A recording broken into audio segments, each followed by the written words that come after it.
Hey parents, you probably have a child that is old enough to play online games with other people, but you probably have some concerns. And then you saw this article that showed how bad online gaming is. Hey, listen, we get it. We've all been there. But this video will be a guide and to help you and your kid to be successful in the online world of video games. And kids, I have some tips for you to navigate your way through the gaming world with no troubles at all. Let's get started. Before we talk about the bad things, let's talk about the good things. Good before bad, right? The online community is a great way to make new friends and really close friends. The online community, you play with people that have similar interests as you because you're playing the same video game, so that's already one interest that you have in common. Whoa, spectacular. Uh, but anyway, great community, great friends. It's all happening here. Online gaming is a great way to keep in touch with your friends. You're able to play with your friends wherever you are, and it's especially nice in times of COVID where it's parents are hesitant to let two kids play with each other indoors, so you could just play with each other online and still have a blast.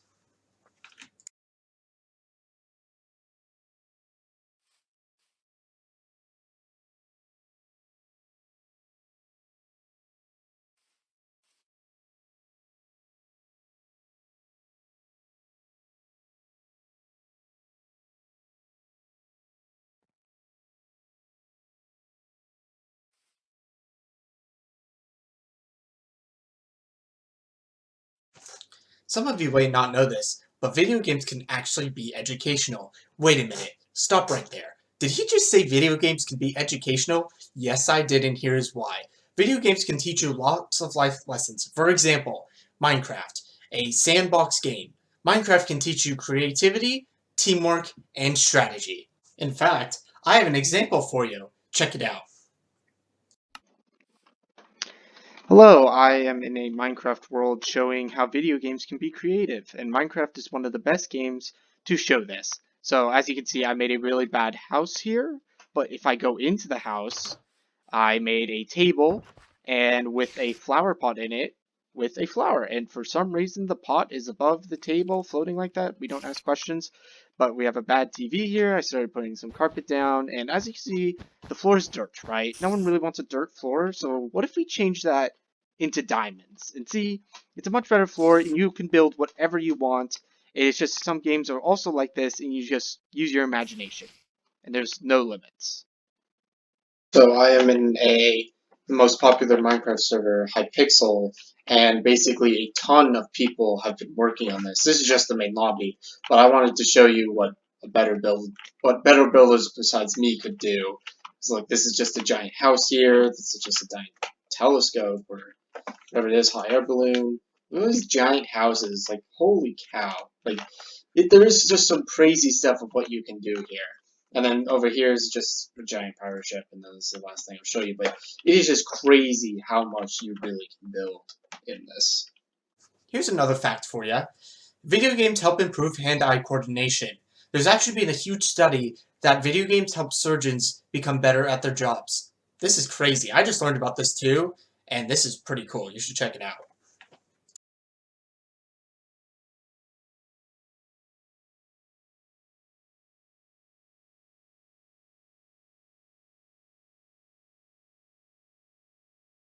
Some games help improve multitasking. Some Another example of this is League of Legends. League of Legends is a 5v5 character-based game where each player turns into a character and basically fights the other team until the other base is destroyed. This takes a lot of teamwork and coordination and multitasking. Here's a clip for you. So League of Legends is a very team-based game, and why video games it works with multitasking is you have to do a bunch of different tasks at once. So while I'm dealing with my teammate right here, I need to be killing minions, which gives me gold. These little things are minions, by the way. If you kill them, you get gold. And I also need to be making sure that my teammates do not die. And I need to be paying attention to my screen. So let's say my teammate was here fighting someone else. I would need to stop what I'm doing and go there and also make sure that I don't die. And that's kind of how it works. Okay, if for some reason if you weren't interested in the other things that I said, check this out. Video games even builds futures for careers. Yes, you could do this and get paid to play video games. How cool is that? I already talked about the surgeon example, but there's also esports now, which is video game sports where you play on pro teams and play against other pro teams for a huge tournament. And you could also stream video games and YouTube, like Twitch, YouTube, any streaming slash video production website. Video games provides a way to develop compassion. It helps develop compassion because sometimes you'll see another kid getting bullied by another kid, or you'll hear sad stories from your friends and want to help them. Now on to the real reason you are here. There are of course not so great elements with video games, but with simple tools and knowledge, you'll be able to navigate no problem. Let's get started.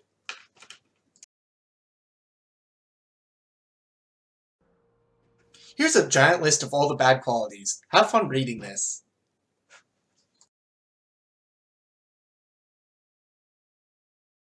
Just kidding. Now back to serious talk now. Our first category that we're going to talk about is toxicity and bullies. So you can meet nice people in online video games, but you also can meet not nice people. And not nice people can be bullies, also known as cyberbullying. And that is when someone is being mean to someone else and taking down to other players. It's either saying racial slurs, sexist comments, or name calling. If your child is playing a game and encounters one of these, there are a couple ways you can deal with this. Every online game has a mute button, and basically what the mute button, hence the name, it basically mutes the player that is being toxic. All you have to do is either type in a command with the person's username and the reason, or you right-click on their name, and usually the mute button will pop up. You click the mute button, and you won't be able to see their messages. Here's a clip. So we are playing a casual League of Legends game. This is one of the more toxic games. I'm going to show you how to mute someone that is being super toxic. So we're about to play, and let's see how this goes.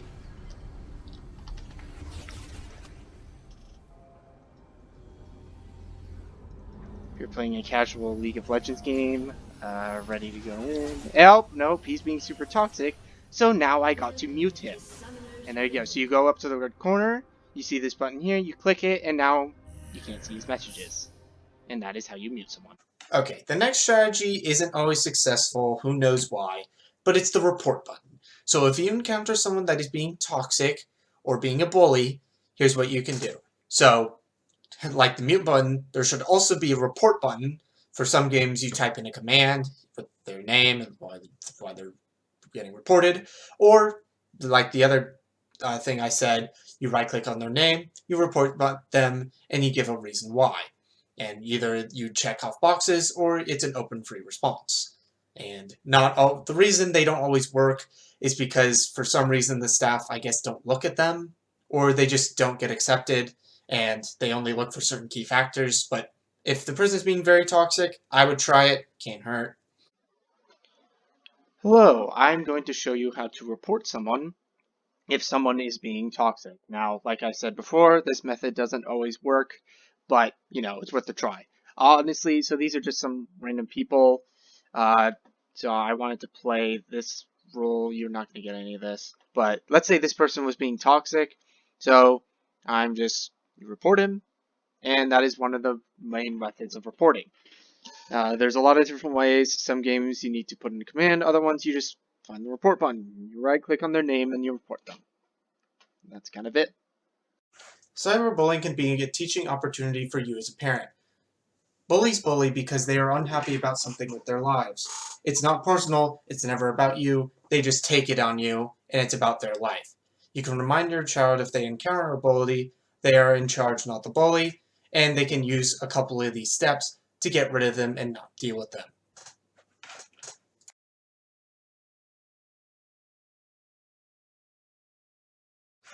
So the next thing I'm going to talk about, and this one's mainly for the kids, but also to know, important for the parents as well, is hackers and cheaters. Now, if you ask your kid, how's your game going? Sometimes they will say, oh, there's a hacker in my game just flying around shooting people.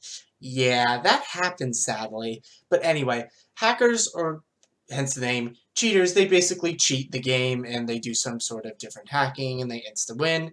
Most of the time, though, they get banned after a certain amount of reports, which normally everyone reports them in that lobby. But anyway, I'll give you some in-depth details. Here we go. So let's say this is a Minecraft survival mode, and yeah, this is just survival and nothing else, and this is what hacking slash griefing would look like. I'm in creative, which means I'm unkillable and killing normal survivor players. Yeah, that's kind of what that looks like. So yeah, that's the fun of hackers. And yeah, so normally there's a report button, but in Minecraft it's slash report. Most of the time it doesn't work, but yeah. Another thing that you should know is you should not let the hackers take your opinion from the game. The game could still be fun even if there's hackers every once in a while, but normally they get banned. So just remember that it's only one game, and if you see a hacker, you can always leave the game, join another one. There's plenty of games, so just want to throw that out there. Now, here's all the basic information that your parents probably tell you every single time. But the reason they do it is because it's super important. Rule number 1, never give any personal information. This could be like where you live, where's your credit card number. I know you probably don't have a credit card, but still it's important to put out there. Never, don't give your birthday and don't give your name. Those are super important. Do not give any of that out. The reason this is important is because people can lie about who they are. You might have this online friend that you play with every once in a while, and he says he's 13, but really he's 22, right? And he's just trying to scam people and hack people. So you gotta be super duper careful around this, because people can just lie. It's people behind a screen. It's the way the world is. Make sure your username also doesn't have your name in it. I made that mistake a while ago. Luckily, nothing terrible happened, but still. And once my parents figured this out, I was like, they would make me change it. But make sure you don't use your real name in names. For instance, my username's Aquatic Theft. That's not my real name, but there you go. Oh, especially don't give out your username and password for your account. A good example of this is if you want a certain skin and you have a friend that makes really good Minecraft skins and you want one. Just look up a YouTube video that shows you how to do it. Do not give your account information for them to do it. That could just lead them to hacking your account and getting you banned from stuff. This is a Minecraft example, by the way. Here's another thing to keep in mind. If you want extra protection from people getting your IP address, that's where you live and where your internet comes from, then you can get a VPN, a virtual private network, but everyone just calls it a VPN. And it basically makes your IP address much harder to get. So let's say you live in LA, it would say that you lived in New York when really you lived in LA. So there you go.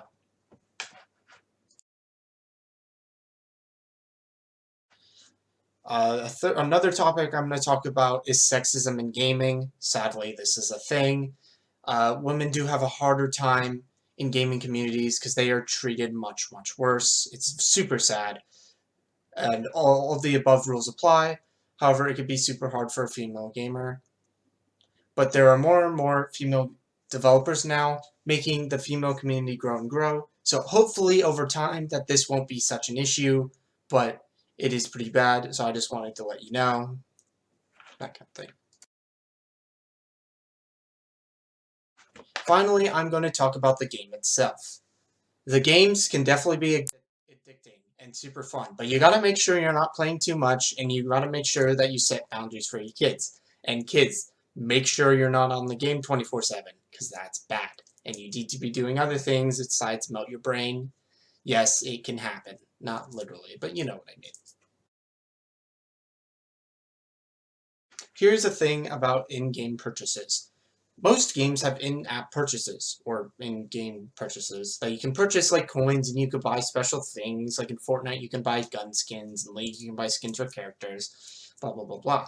But here's what you gotta do. You gotta make sure you're not spending crazy amounts of money on this, because lots of people do it and it is bad. Because you need to make sure you have money for other things too. So maybe at first you spend, $10, $20 and you always stay at that range. You can go up a little bit, but do not spend like hundreds of dollars all at once, because that is a big no. So let's say I'm some sort of kid and wanting to buy a ton of RP, which is like, it's Riot points, and that's basically coins that you can only spend real money on. So I would recommend not spending a ton of money out first. So not buying this one. And if you are really interested in the game, sure, spending, $10, $20 is okay, but not like going crazy and buying this crap, like $100 worth of stuff. No, that is no, no, no, no, no. So don't do that. Yeah. Here's a couple of side notes towards the end. This is good and bad. Some games, like League of Legends, can be competitive, which influences toxicity if you are playing bad. Just remember, if you made a mistake or something, or someone's just being rude or toxic, remember the things we talked about and how you could just mute them, report them. As soon as you do that, they can't do anything to you. So most really competitive team games will actually give you a penalty for leaving the team game early and abandoning your team, because, if it's a 5v5, you leave, it's a 4v5, which gives your team a distinct advantage already, and no one wants that. So, before playing a game, I would make sure that you have enough time to play one so you don't have to leave early, because if you do leave early, there are punishments if you leave too many times in a row, and it's pretty bad, and you don't want to deal with those. Hopefully I answered all your questions about online gaming, the good, the bad, but if there is any more questions, you're always free to ask me. I'm always happy to talk about this thing. Thank you so much and have a good day.